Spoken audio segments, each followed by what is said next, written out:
Praise lord. దేవుని నామానికి మహిమ కలుగును గాక. ప్రభు అయినటువంటి దేవుని సంఘమా, మీ అందరికీ నా హృదయపూర్వకమైనటువంటి వందనాలు తెలియజేస్తూ ఉన్నా.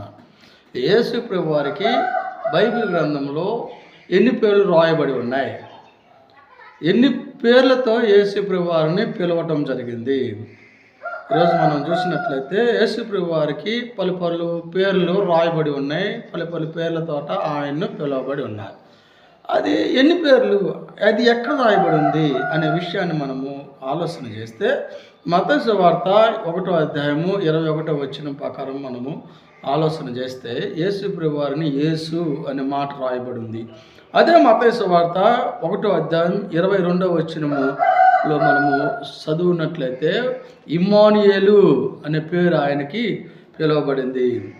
అదే మత్తయి సువార్త 2వ అధ్యాయము 2వ వచనంలో జ్ఞానులు యూదుల రాజు అని ఆయన్ను పిలవటం జరుగుతున్నది.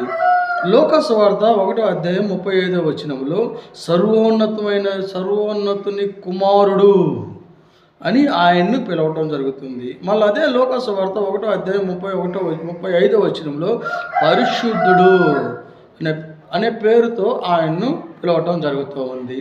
అదే లూకా సువార్త 2వ అధ్యాయము 11వ వచనంలో రక్షకుడు అనే పేరుతో ఆయన పిలువబడుతూ ఉంది.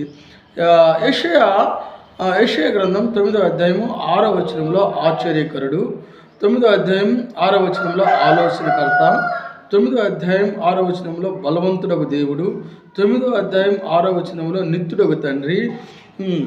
యెషయా 11వ అధ్యాయం 1వ వచనంలో సిగురు, యెషయా ముద్దు నుంచి సిగురుగా ఆయన పిలవటం జరుగుతుంది. మత్తయి సువార్త 2:4లో క్రీస్తు, దానియేలు 9వ అధ్యాయం 25వ వచనంలో అభిషేక్తుడు అని ఆయన పిలువబడుతుంది. మరి ఇమ్మానుయేలు, యేసు, యూదుల రాజు, సర్వోన్నతుని కుమారుడు, పరిశుద్ధుడు, రక్షకుడు, ఆశ్చర్యకరుడు, ఆలోచనకర్త, బలవంతుడకు దేవుడు, నిత్యుడకు తండ్రి, సిగురు, క్రీస్తు, అభిషేక్తుడు, ఈ విధముగా యేసు ప్రభు వారిని పిలవటం జరుగుతూ ఉన్నది.